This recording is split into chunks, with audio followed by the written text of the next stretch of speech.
The making of Germany and Italy. The 19th century saw the rise of nationalism and creation of modern nation states in Europe. Germany and Italy were unified through wars, diplomacy, and nationalist movements, while Britain emerged as a unified nation through gradual political integration and the dominance of English culture.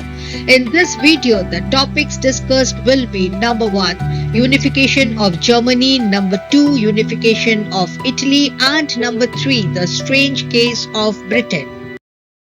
The first topic is unification of Germany, and the question related to it is explain the process of German unification.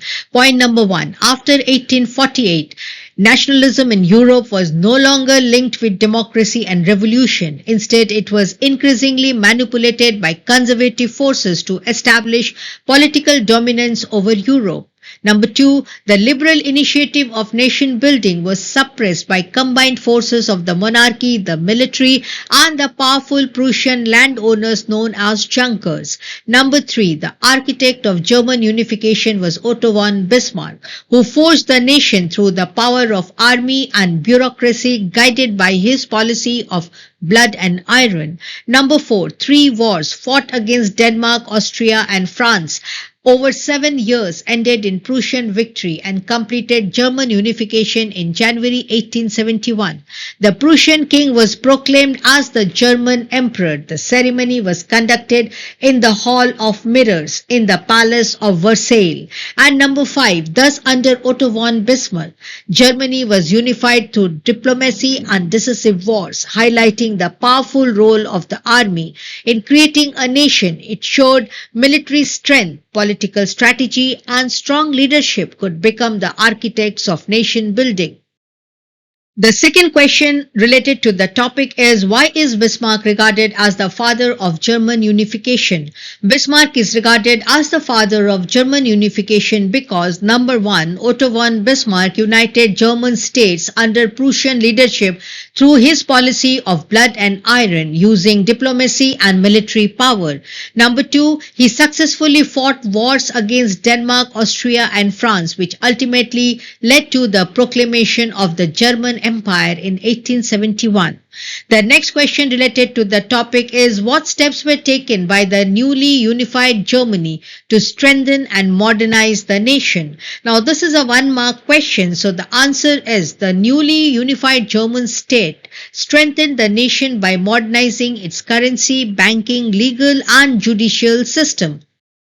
The next question is, how does this picture represent the relationship between Bismarck and the elected deputies of the parliament? Number 1, this caricature shows Bismarck as a dominant and authoritarian leader in the German parliament.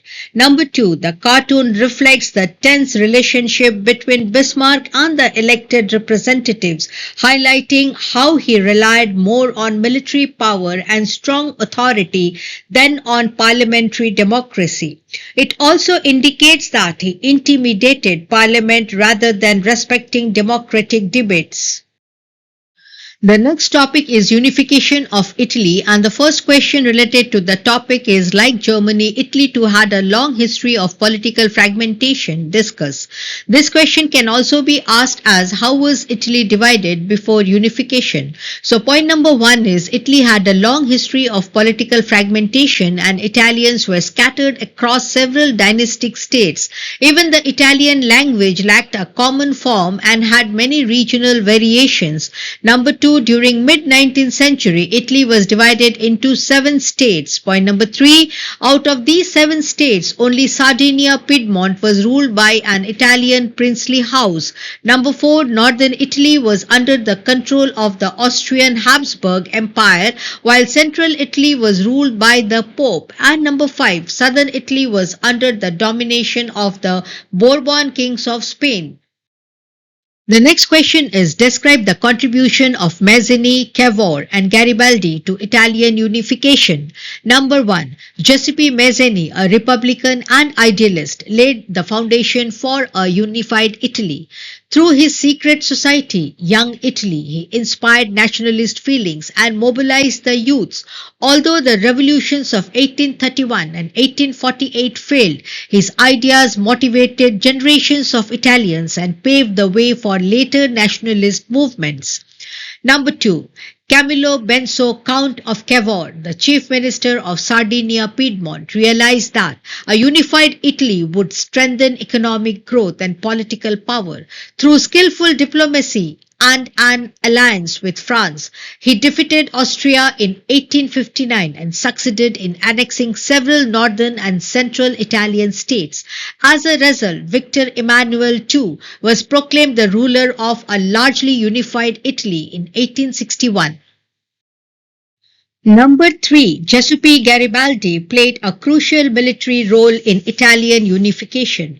A celebrated nationalist and a skilled guerrilla fighter, Garibaldi, inspired by Mazzini, led the famous expedition of the Thousands, the Red Shirts, to southern Italy in 1860. With the support of local peasants, he captured the kingdom of Two Sicilies and overthrew the Spanish rulers.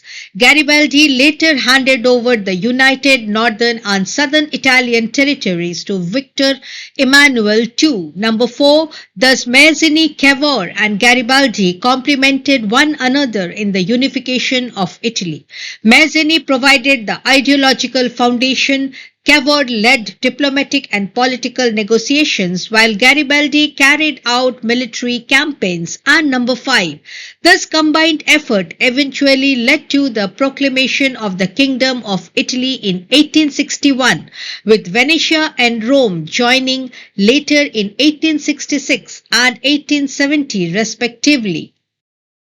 The next question is compare and contrast the methods used by Bismarck in Germany and Cavour in Italy. This is a very important question. So point number 1 is both leaders served as chief ministers who worked to consolidate fragmented territories under a single strong monarchy. Bismarck unified Germany under Prussian leadership while Cavour unified Italy under Sardinia Piedmont. Number 2, Bismarck was an authoritarian conservative who followed the policy of blood and iron, relying heavily on direct military conquest and centralization of power. Number 3, Cavour, on the other hand, was a liberal constitutionalist who preferred diplomacy over battlefield and bloodshed. He mainly used diplomacy and strategic alliances for unification. Number 4. Both leaders set aside romantic nationalism and used pragmatic, power-driven politics over ideology to achieve their territorial goals. And number 5, Bismarck strengthened Prussia's political dominance in Germany, while Cavour focused on expanding Sardinia Piedmont's influence over the Italian state. The last topic of the chapter is the strange case of Britain, and the first question related to it is explain how British nationalism grew at the cost of other cultures and identities in the British Isles. Point number 1. There was no British nation prior to 18th century. The British Isles was inhabited by distinct ethnic groups such as the English, the Welsh, Scot and Irish. All these ethnic groups had their own cultural and political traditions. Number 2, by the end of 17th century, the English nation steadily grew in wealth, importance and power, which helped it to extend its influence over the other regions through political and military domination. And number 3, by the beginning of 19th century, a new British nation had emerged under the dominance of English culture. Symbols such as the British flag, Union Jack, the national anthem, God Save Our Noble King, and the English language were widely promoted, while older nations survived only as subordinate partners in the Union. The last question of the chapter is, how did the formation of the nation-state of Britain happen, or describe the process of unification of Britain with special reference to Scotland and Ireland. Point number 1 is, there was no single British nation before the 18th century.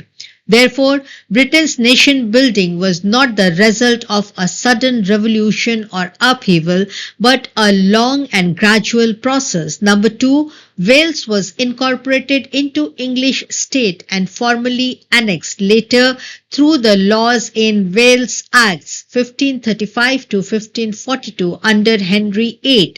These acts abolished Welsh law and administration and brought Wales under the direct control of the English state. Number three, for many years, England and Scotland shared the same monarch. Though both remained sovereign and independent states, the Act of Union 1707 united England and Scotland to form the United Kingdom of Great Britain, allowing England to extend its political and cultural influence over Scotland. Number 4. Ireland was forcibly incorporated into United Kingdom through the Act of Union 1808 after the suppression of the Irish Rebellion of 1798. The British government promoted English culture and Protestant dominance while Irish language, culture and Catholic identity were actively suppressed. And number 5. Thus the creation of a unified British identity heavily promoted English culture. The English language, the British flag and the British national anthem were actively spread across all regions, overshadowing the distinct cultures and identities of the Scots, Welsh and Irish. The next video will be on the chapter Visualizing the Nation. Thank you for watching and staying with Indrani's History channel where history awakens mind and ignites change. If you found this lesson helpful, please like, share and subscribe my history channel.